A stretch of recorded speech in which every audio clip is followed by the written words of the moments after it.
ना ना हमने घरे कुल ना खा कोई। हां तो ना खाला तो पीछे पीछे का आवतड़ू आय आमा ही चले के आदत है इति फाल बामा इति फाल बता ए ले ला संतरा 50 रुपए किलो बा रस ले रस भरल बा का हो लेबू ना हम काहे के लिए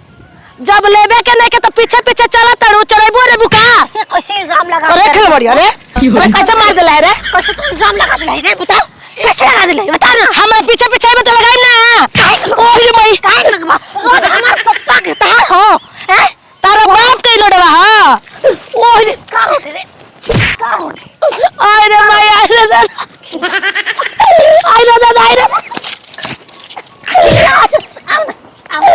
अरे खलवाड़ी है तो मारत काहे बारे आयो मई अरे हमर साइकिल या दे दे संतारा खलवाड़िया लेके भागल हम का करी हम ना जननी तो बोलम तो मारे लागी ना तो हम ले एकरा ले बोल लई ना रहती आचे खेला को कहा जातो चलो हम तेरा पीछे पीछे जाता नहीं ली आई संतरा हो छिना लोग लाइल बानी हो खला रो फगनी निकला बाहर लिया संतरा गत्ता गत्ता खइयो के जानी का हो गल बाटे कोनो संतरा नहीं चले थो लाला लाल बन तू खाते में बेचे खा अरे लालापुर का पूरा ठेका यहाँ पे के मिली महाराज वो चिंता मत करी पूरा लालापुर के ठेका हम आपे के देब छिना नहीं अरे भाई हम आ रहल बानी का आइल बानी छिना के खला हो चलो कतलन पिल्ली नियर नो चतल हम के तू क्या हो क्या हो तू क्या हो काहे के मारू हम के हम के हने हां हम हने जाओ पहले हम दुख सुना का हो हम का हे हर बनी हे यार अच्छा पीछा कर तुम्हारा का बड़ी है देखो ही काल वाली संतरा संतरा नाशपाती का नाम चेंज हो गया से ई संतरा तो कैसे नाशपाती को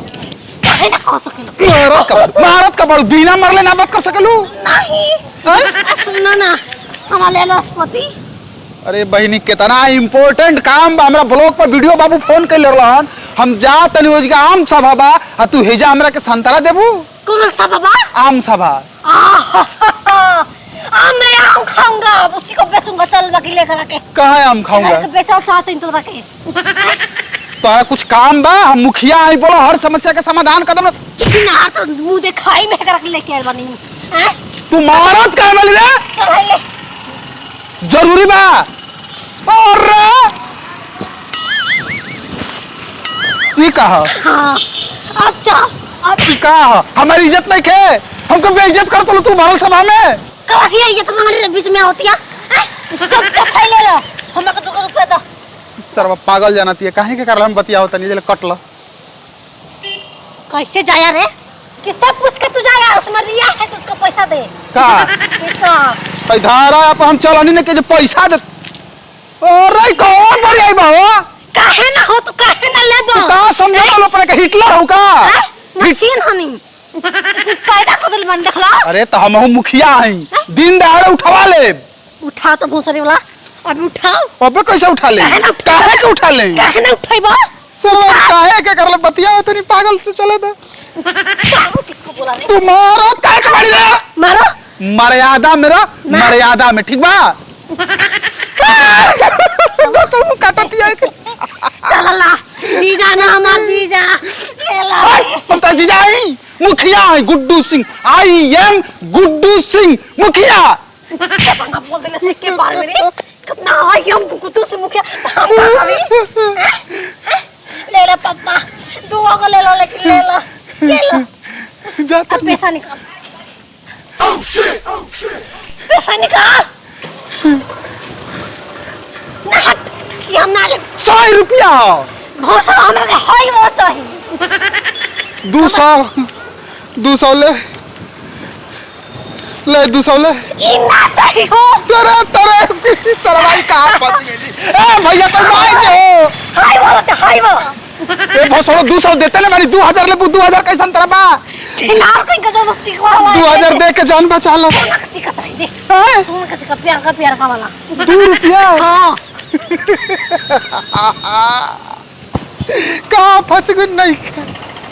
का नहीं काहे नहीं चल कर चप्पल नीचे कहाँ हम 2 रुपया ले आई जा जा जा हो आज भाई क्या लिया तो हरा भूसो किधर गया रे किधर गई भूसने वाला लेके भागल मुसबिया छिनार कहीं का जहिया फटे बताइए रे लेता रखे जहिया फटे बताई अरे चप्पल हो चप्पल छिनार हो लेके तो भागल तार पोते तो नहीं करो छिनार हमको दुकान खोल बरा तो ए मामी खिलवाड़िया के पूरा गांव में खोज लेनी केनहू पता ना चलो का जने खिलवाड़िया केने भाग रही है पर लोग ने कहा चिल्ला पागल टिचू ए हम टिकु ना हनी आ टिचुक ना हनी अरे है संतरा ले लो कहां ले संतरा ले लो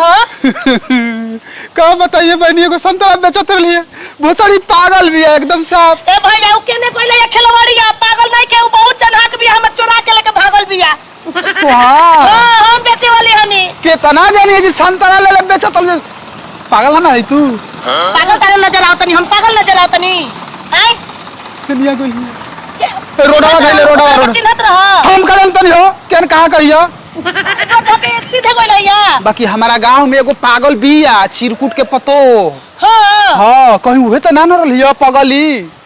ए भैया पातरे लंबे रहे हम कनी इतने बतिया कनी ते बच्चे काहे के पीछे पीछे होत लेबू त कहती ना हम ना ले अरे हो ई तो हमारा संतरा हो गए हो अरे बहनी तो हम हराम कर ले पैसा ना रहल उ दे तनी 2000 तबो ना लेल से कहती 2 कसिका चाहिए ना देनी त लेके भागे के पड़ल हमारा लालचिए बारे तू आई मुखिया यो इज्जत से बात करो अरे मुखिया जी प्रणाम दे दो हम ना चिन्हनी गलती हो गई ए मुखिया जी बता दी केने गोइला है केने गोइला हे ने ने रुका खिलवाड़िया के बारे छोड़म ना हम पूरा बेचा गलो पूरा कौन चीज बेची ना तो आधे अधूरा बेचाला लेकिन आज पूरा का पूरा बेच देनी इतना पैसा में कमा लिया बताओ कि हम कहाँ घूमे बोल भी है बताओ हमर चाउर बना के अगलो ई का सुनो ता सुनो हां का गोली ले बोल का गोली खेले गई हो सुनो बात के लेके हम कोई सब बोल जब मरिया वाला घर में तो का कर के चाहिए अरे त का ले लेवल देखबू तब ने पैसा ई इतना पैसा का के दे देला सब पूरा बेच देल बानी का बेचलू है का हो का खला मुसंबी मौसमी हां मुसंबी का ले मौसमी पागल है खरीद के फिर बेच दूंगी का ले पैसा तारा के किसी आईडी हो का पूरा जांच करतला हम मारा मत मर तार बल माना नहीं जानी काहे मारलू हमके बार-बार बताओ तो ना कौन का यार के तो पैर दे लगा तो तू कौन खेत के मूली बाला जरूर कोनो के छीन ले अखबू फोसड़ तू तारा भी पैसा कहाँ रहल इतना पैसा आगुल है 200 किलो 50 किलो निकल गए 18 किलो बेच खाना दाना बनी हाँ पैसा लेके पेट भरो कहां मेरा रुया हाँ ए बहन का बात बाते हमर संतरा चोरा के साइकिल चोरा के भागल बिया हाँ ई तो का कहत मुंह बना तो मुंह पे दे अच्छा मोहा मोर बका के थारम बेचले बानी बनी मोहा ले ना पीछे जात ए बनी तो पीछे ले जात तो कर काहे लेके भागल है मार ना हमार मेहरारू हम जानना तनी की पागल हिया लेकिन हमार मेहरारू पैसे इल्जाम मत लगा हां हां सही बात मैं समझ ए गया नाती उ तू ऐसा ने बड़ा मेहर के मार खाता मेहर के तारीफ करत रहा काहे नहीं हमार मेहरारू लाखों में एक हियो की ना हो रनी लाखों में खिया फैशन वाला में एक खिया का ए सबसे कीमत बाओ हमर बात पहले सुना राई मन से हमर साइकिल संतरा लिया के दा ना तब ये जात नहीं मुखिया जी के लिया के हम आई ए बहनी देखो इसे काहे जा कहती छिनार तुम गुरु रे लाई कोल बानी बिच्चे रस्ती में वो तो हम जानते बानी उहे तो बताई नहीं हमरा के है का तू संतरा लेके वहां के गोरा नहीं हमरा के देनी ना महीने पर संतरा सड़ो सही बात बते का जरूरत है सब काम के लके एगो पैसा ना देले मौसरी वाला के सना वाले के भाग गेलो लेकिन ना देले देबा कि ना देबा हमर देखो 2000 बहन। के संतरा रहे बुझा गइल अच्छा ठीक बात है बहनी देखो लधा तू अपन 2000 रुपया ठीक ना जाय दो मेरा पागल सन के गलती से कह देले माफ कर दो ला गलती सही आज के बाद ऐसा काम कर दिनो तो तू जान जे तारा घर पुलिस थाना लेके हम आ गए। ठीक है अब हम लोग को फुसला दे कागज दे के तो कोनियो कागज देने के 2000 साइकिल साइकिल कहां बरानी बेच साइकिल देनी के करा के चला बेच ले बानी खराबा ना चाची के नीचे करे के बेच दे बानी चला दिखा हाय दो को देले बारी चल दिखा मां के दे दही दम ऐसे ही कौन पागल चाची हो? सन के फ्रिंगी तू चाची बियाह के? कर लेला। जा हां कैसे पागल सन के तू बियाह कर लेला। का करिए बहनी जान जा कि हम अपन का दुख तो से बताई सुनो ना दुख है जे तोहर सुने नहीं के चल हमरा के साइकिल दिवाओ। हां चलो चलो फ्री का काम ले मांग के देते हैं चलो चल